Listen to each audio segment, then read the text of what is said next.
Hola y bienvenidos a una nueva exploración en profundidad. Hoy nos metemos de lleno en un tema crucial, una decisión que puede marcar totalmente el rumbo de un proyecto en la nube. Elegir la base de datos correcta. Parece fácil al principio, ¿verdad? Pero, es un mundo complejo, lleno de opciones. Rendimiento, escalabilidad, flexibilidad, coste. Encontrar el equilibrio es complicado. Para navegar todo esto, vamos a basarnos en un análisis detallado que hicimos en nuestro blog nivelepsilon.com. Como siempre, quien quiera profundizar tiene el enlace justo en la descripción de esta charla. Es que es una decisión clave, de verdad. No es solo elegir tecnología porque sí, impacta en todo. La arquitectura, la velocidad con la que desarrollas, lo que pagas al mes de cloud. Y al final, en si el negocio puede crecer o no. Si eliges mal aquí, bueno, te puedes encontrar con una deuda técnica importante o limitaciones más adelante. Totalmente de acuerdo. Pues empecemos por los cimientos, ¿no? La opción más tradicional. Las bases de datos relacionales. La cocina de toda la vida, podríamos decir.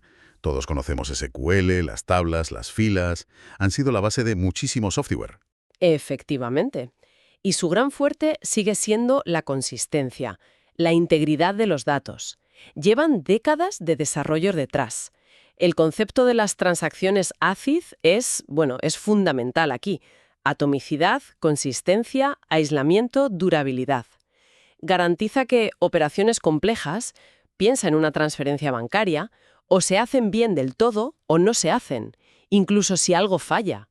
Es fiabilidad pura y dura. Y aunque SQL, el Structured Query Language, es un estándar súper maduro, la forma de usarlas en la nube ha cambiado un montón. Ya no es solo instalar un PostgreSQL en una máquina virtual. Ahora tenemos servicios como Amazon RDS, Azure SQL Database, Google Cloud SQL. Versiones gestionadas.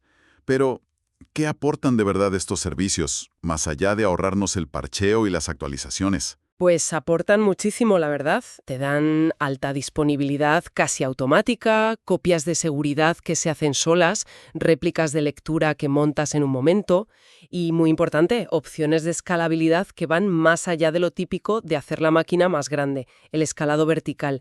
Ahora permiten escalar horizontalmente o incluso usar modelos serverless en algunos casos. Se adaptan mejor a si la carga sube o baja. Pero ojo, cada proveedor tiene sus detallitos. Por ejemplo, la alta disponibilidad multi-AC de RDS no es exactamente igual que las zonas de disponibilidad de Azure SQL o la configuración HA de Cloud SQL. Hay que leer la letra pequeña, ¿eh? Claro. Y esa gestión simplificada a veces también limita un poco, ¿no? Quizás tienes menos control sobre la configuración más fina del motor o te puedes quedar un poco atado al proveedor. El famoso vendor locking. Sí, es un punto a tener en cuenta. Siguen siendo geniales para datos muy estructurados, como un CRM, sistemas financieros, inventarios, donde esas relaciones claras y la consistencia son lo más importante. Vale. Sin duda. Si tus datos encajan bien en tablas y necesitas sí o sí esas garantías transaccionales fuertes, las relacionales gestionadas en la nube son una opción muy sólida. Pero claro, cuando los datos son masivos o no tienen una estructura fija o las relaciones son lo más importante, ahí es donde entran otras filosofías. Exacto. Ahí pasamos de la receta clásica a la cocina de fusión, digamos, a enfoques más flexibles. Hablemos del universo NoSQL, que por cierto no significa nada de SQL, sino Not Only SQL, o sea, no solo SQL. Surgieron un poco por las limitaciones de las relacionales para los retos de la web a gran escala. Correcto. Lo que las define es la flexibilidad en cómo guardas los datos. Rompen con eso de tener un esquema fijo, rígido, como las tablas relacionales. Y esto es oro para los desarrolladores que trabajan con datos muy variados, semiestructurados como JSON o datos que cambian mucho. Te permite ir más rápido, iterar. Pero esa flexibilidad tiene dos caras, ¿a que sí? He visto proyectos donde no tener un esquema claro al principio acaba siendo un quebradero de cabeza después, para consultar o mantener un poco de orden. Es un riesgo real, sí. La flexibilidad exige disciplina. Si no, puedes acabar con lo que a veces se llama un data swamp, una ciénaga de datos, en vez de un data lake. Pero si se gestiona bien, es una ventaja enorme. Otro pilar de NoSQL es la escalabilidad horizontal. Están pensadas desde el principio para funcionar en clústeres, en muchas máquinas, repartiendo los datos y la carga. Esto les permite manejar volúmenes de datos y tráfico que para una base de datos relacional tradicional serían muy caros o directamente imposibles. Y aquí no hay un único sabor, ¿verdad? El mundo NoSQL es muy diverso. Tenemos las bases de datos clave-valor. Están súper optimizadas para buscar algo muy rápido, si tienes la clave. Piensa en cachés o en guardar sesiones de usuario. Son rapidísimas para lecturas y escrituras simples, pero para consultas más complejas se quedan cortas. Servicios cloud como Amazon Elasticsearch o Google Cloud Memory Store te facilitan mucho ponerlas en marcha y gestionarlas. Luego están las de documentos, que quizás son las más populares dentro de NoSQL, ¿no? Sí, yo diría que sí, como MongoDB, Couchbase o servicios cloud como Amazon DocumentDB, que es compatible con MongoDB, o Google Cloud Firestore. Guardan la información en documentos flexibles, normalmente en formato JSON o BSON, que es como un JSON binario. Permiten estructuras anidadas, lo que va muy bien para modelar cosas complejas del mundo real. Van genial para catálogos de productos, perfiles de usuario, sistemas de gestión de contenidos, los CMS, pero ojo. Consultar datos que están muy anidados o mantener la coherencia entre distintos documentos puede necesitar estrategias específicas. A veces tienes que sacrificar un poco de esa flexibilidad inicial. Firestore, por ejemplo, es serverless y es fantástico para actualizaciones en tiempo real, pero tiene sus propios límites en las consultas que puedes hacer. Y no podemos olvidarnos de Azure Cosmos DB, que es casi una categoría aparte. Cierto, cierto. Cosmos DB es un servicio multimodelo de Azure muy potente. Te deja elegir entre varias APIs. Documento con una API tipo SQL, MongoDB, Cassandra, que es columna ancha, Gremlin para grafos o tabla. Y todo sobre la misma base distribuida globalmente. Es como un restaurante con varios chefs especialistas, cada uno en lo suyo, pero bajo el mismo techo. Muy versátil. Eso sí, su modelo de costes se basa en RUS, Request Units, y tienes que entender bien cómo accedes a los datos para optimizarlo y que no se dispare la factura. Hablando de columna ancha, como Cassandra o SillaDB, ¿cuál es su nicho exactamente? Suenan un poco a relacionales con eso de las tablas, pero sé que son muy distintas por dentro. Son radicalmente diferentes, sí. Aunque usen filas y columnas, las columnas pueden ser distintas para cada fila dentro de la misma tabla. Están optimizadas para escribir muchísimos datos muy rápido y para leer rangos de columnas en filas concretas. Piensa en series temporales, datos de sensores de IoT, Internet de las Cosas, logs de aplicaciones, escenarios donde metes datos a lo bestia y luego necesitas consultar patrones específicos, por tiempo o por dispositivo. Amazon Keyspaces, por ejemplo, te ofrece Cassandra como servicio gestionado. Su potencia es enorme para esos casos, pero modelar los datos bien es crucial. Las consultas complejas que no tenías previstas pueden ser difíciles o muy lentas. Entendido. Mucha variedad en NoSQL. La elección depende muchísimo de cómo vas a acceder a los datos y si priorizas flexibilidad y escalabilidad sobre esa consistencia súper estricta e inmediata. Ahora, si la prioridad número 1, absoluta, es la velocidad. Entonces, entramos en el terreno de las bases de datos en memoria. Ahí la analogía de la comida rápida pero con rendimiento gourmet encaja bastante bien. Como todo está en la RAM, el acceso a los datos es casi instantáneo. Hablamos de microsegundos o por debajo del milisegundo. La aplicación estrella es la caché, ¿no? Poner una capa de Redis o Memcaché delante de una base de datos más lenta para acelerar las lecturas que se hacen todo el rato. Exacto, es el caso de uso más típico, pero también se usan para gestionar sesiones de usuario, para rankings en tiempo real en juegos, análisis en tiempo real si los datos no importan a largo plazo, o incluso como intermediarios para colas de mensajes. Servicios como Elasticsearch en AWS o Memory Store en Google Cloud te simplifican mucho la vida para gestionarlas. Pero la RAM es volátil. Si se va la luz, adiós datos. ¿Cómo se maneja eso? ¿Y el coste? La RAM sigue siendo más cara que el disco. Muy buena pregunta. La volatilidad es el punto débil tradicional. Pero bueno, sistemas como Redis tienen mecanismos de persistencia. Puedes guardar fotos periódicas en disco, eso se llama RDB, o mantener un registro de todas las operaciones, AOF, para poder reconstruir el estado si se reinicia. No te dan las mismas garantías férreas que una base de datos en disco, pero reducen el riesgo. Y sobre el coste, pues sí, la RAM es más cara. Por eso se suelen usar para los datos calientes, los que más se usan, o para conjuntos de datos que no son gigantescos. Su valor está en esa velocidad extrema para casos donde cada milisegundo cuenta. Hay que valorar si esa mejora de rendimiento justifica pagar más por la RAM. Vale, tiene sentido. No son para guardarlo todo, sino lo que necesitas tener a mano ya. Ahora, volviendo un momento a los datos complejos, mencionamos las de documentos y las de columna ancha. Ambas son NoSQL. Pero, ¿cuándo elegirías una sobre la otra de forma más específica? A ver, la clave está en cómo vas a acceder a la información. Si lo que necesitas es coger o actualizar entidades completas que se entienden por sí mismas y cuya estructura puede cambiar, piensa en un perfil de usuario, un producto con atributos que van y vienen, las de documentos suelen ser más naturales. El formato JSON o BSON se mapea muy bien a objetos en los lenguajes de programación que usamos. Esa flexibilidad en el esquema es una ventaja enorme si las cosas evolucionan rápido. Pero si lo que necesito es, por ejemplo, sumar los datos de una columna específica a lo largo de millones de filas, como la temperatura media de un sensor IoT durante el último mes. Ahí es donde brillan las de columna ancha. Su diseño interno les permite acceder muy eficientemente a columnas concretas sin tener que leer toda la fila.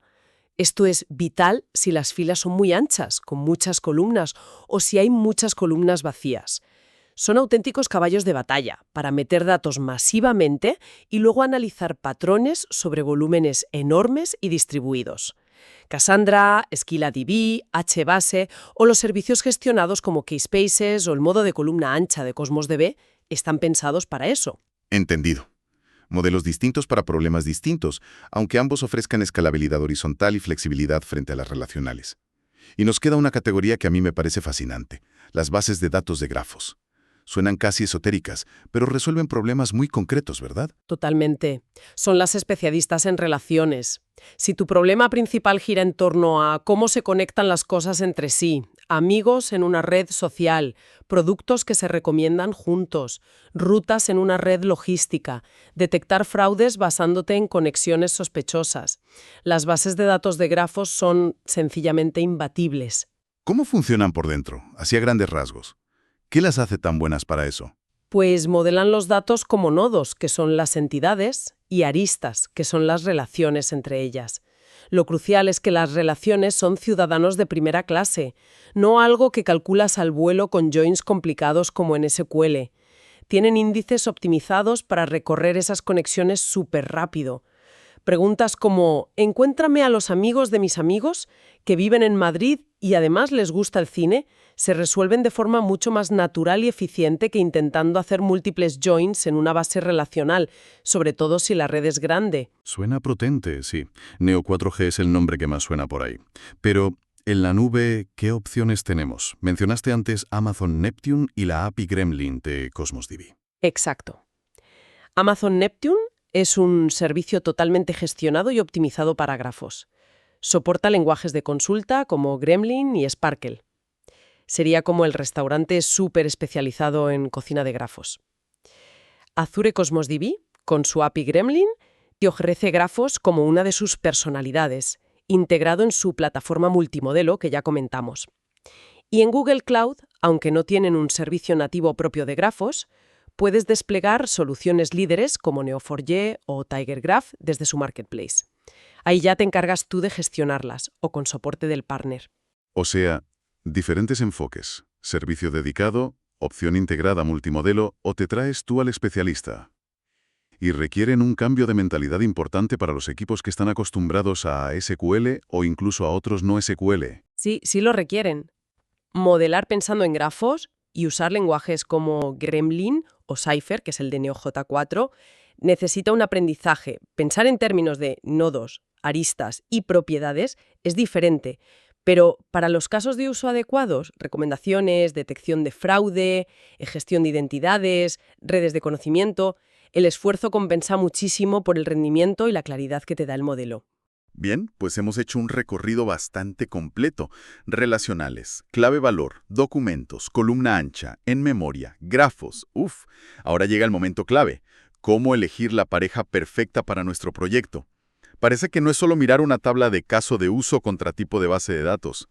Para nada. Hay que poner en la balanza un montón de factores. Primero, claro, la naturaleza de los datos y las consultas. ¿Son estructurados, semiestructurados, nada estructurados? ¿Qué predomina? ¿Leer, escribir o consultas analíticas complejas? ¿Necesitamos transacciones ACID sí o sí? Segundo, los requisitos no funcionales.